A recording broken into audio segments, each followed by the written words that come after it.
Hello student, आज के lecture में मैं आपको रिसर्च प्रोसेस के बारे में बताऊंगी, जो कि आपका इम्पॉर्टेंट टॉपिक है।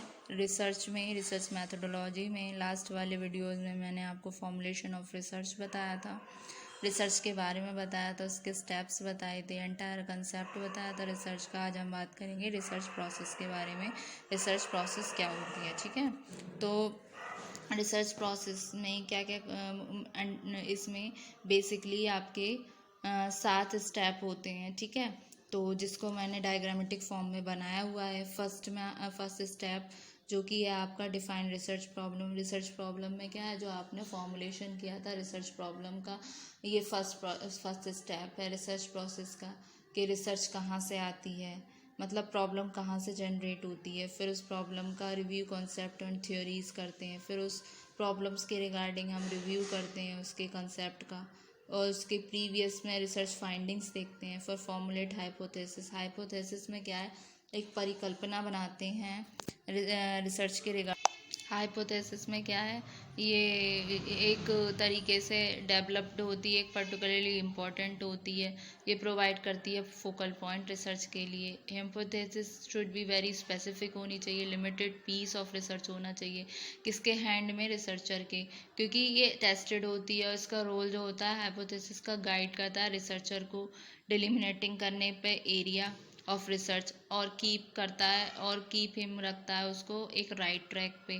ठीक है, इसमें रिलेटेड आ गई आपके, जैसे कि डिस्कशन हो गया आपके विद कलीग और एक्सपर्ट से प्रॉब्लम के रिगार्डिंग, और ये प्रॉब्लम कहाँ से आई है, मतलब इसका ओरिजिन और इसके ऑब्जेक्टिव्स, प्रॉब्लम को सीख करने का। फिर नेक्स्ट आता है आपका एग्जामिनेशन ऑफ डेटा हो गया, रिकॉर्ड्स, और इसमें अवेलेबल होता है आपका concerning the problem for possible trends, है ना।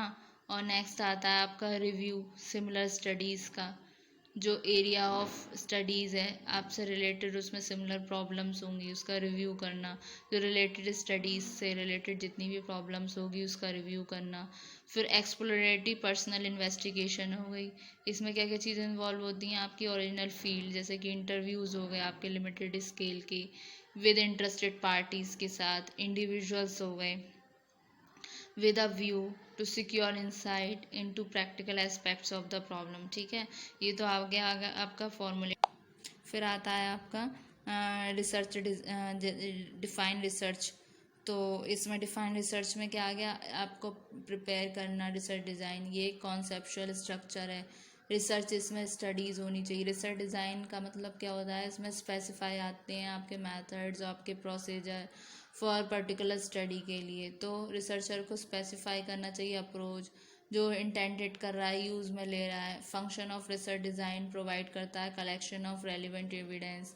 इसमें आपके एक डिटरमाइनिंग करना सैम्पल डिज़ाइन, जैसे कि आपका हो गया जैसे इंक्लूडिंग इसमें सैम्पल डिज़ाइन में क्या हुआ, जैसे कि फॉर एग्ज़ाम्पल मेरे को एक बोरी है, चावल की बोरी है, मुझे चावल का क्वांटिटी का पता करना है और उसकी क्वालिटी देखनी है। बेसिकली मुझे उसकी क्वालिटी को ट्रैक करना है, इसकी क्वालिटी कैसे है पूरे बोरी में।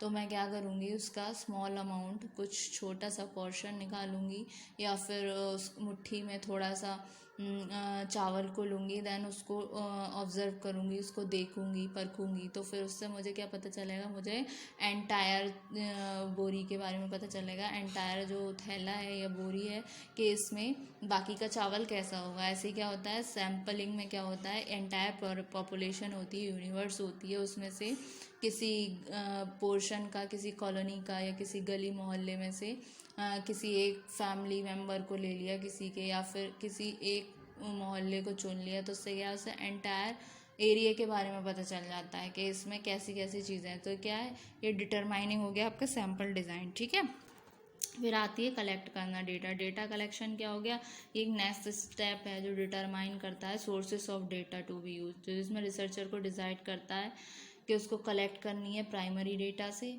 या फिर सेकेंडरी डेटा। प्राइमरी डेटा क्या होता है, जैसे कि प्राइमरी डेटा होता है एकदम फ्रेश डेटा, एकदम न्यू होता है in the hands of researcher, जो फर्स्ट स्टडी में रिसर्चर खुद से लेता है। सेकेंडरी डेटा क्या हो गया, जैसे किसी और का डेटा, जैसे कि जर्नल्स हो गए आपके, बिब्लियोग्राफी हो गए, लिटरेचर सर्वे हो गए, ये सारे क्या हुए आपके सेकेंडरी डेटा होता है। अब इसमें आपके मोड ऑफ कलेक्शन भी आता है, डेटा कलेक्शन।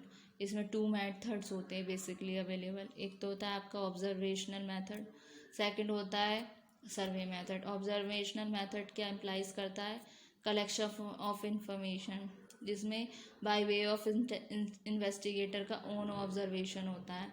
इसमें क्या करता है, वो इंटरव्यू नहीं करता रेस्पोंडेंट से, वो जस्ट क्या करता है, ऑब्जर्वेशन मेथड में वो सुटेबल होता है केस ऑफ कुछ स्टडीज़ के लिए। इसमें सेवरल थिंग ऑफ इंटरेस्ट होती हैं, जैसे कि एटीट्यूड्स, ओपिनियन, मोटिवेशन और other intangible states of mind. ठीक है, तो अनदर एस्पेक्ट क्या होता है इस मेथड का, non reactive as data are collected. ठीक है, विदाउट द डायरेक्ट पार्टिसिपेशन, मतलब उसमें डायरेक्ट पार्टिसिपेशन नहीं होता रेस्पोंडेंट का। तो ये क्या है, एक एक्सपेंसिव मेथड है। इंफॉर्मेशन प्रोवाइडेड होती है इस मेथड के द्वारा बहुत ही लिमिटेड होती है। तो देखा जाए तो एक तरीके से मेथड ज़्यादा सूटेबल नहीं होता इंक्वायरीज़ के लिए, जहाँ पर लार्ज सैम्पल्स कंसर्न्ड होते हैं। ठीक है, सर्वेस क्या होता है, एक मार्केटिंग रिसर्च है। इसमें फील्ड सर्वे क्या है, कॉमनली यूज होता है कलेक्ट करने के लिए प्राइमरी डेटा फ्रॉम रेस्पोंडेंट्स। ठीक है, ये तो आ गया आपका डेटा कलेक्शन। नेक्स्ट आता है आपका analyse the data. Analyse the data में क्या होता है, डेटा जब कलेक्ट हो गया उसके बाद में रिसर्चर क्या करता है, टर्न करता है टास्क अनदर। जैसे एनालिसिस डेटा में रिक्वायर क्या होता है, number of closely related operations होते हैं, जैसे कि एस्टेब्लिशमेंट कैटेगरीज हो गया।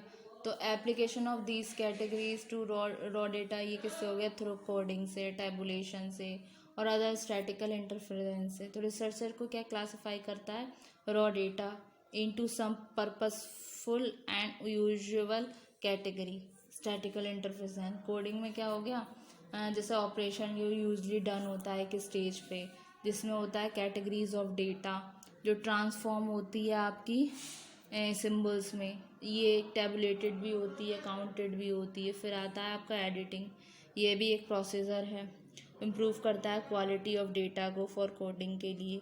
फिर आता है टेबुलेशन, ये एक पार्ट है टेक्निकल प्रोसीजर का, जहाँ पे क्लासिफाइड डेटा होता है in the form of tabulation. ठीक है, अब आता है लास्ट में आपका interpret and report.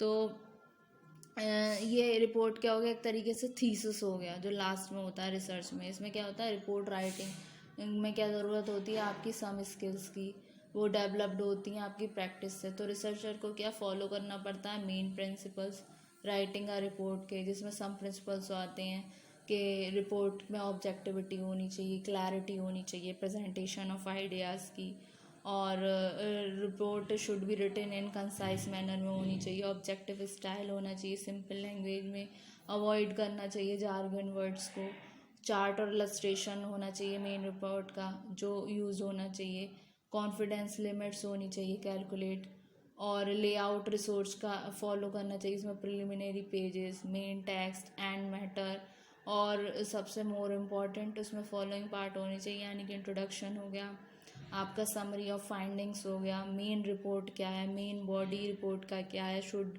Be presented in logical sequence और सेक्शंस में, एंड द लास्ट होना चाहिए इसमें कंक्लूजन। तो होप सो स्टूडेंट आपको रिसर्च प्रोसेस समझ आया होगा।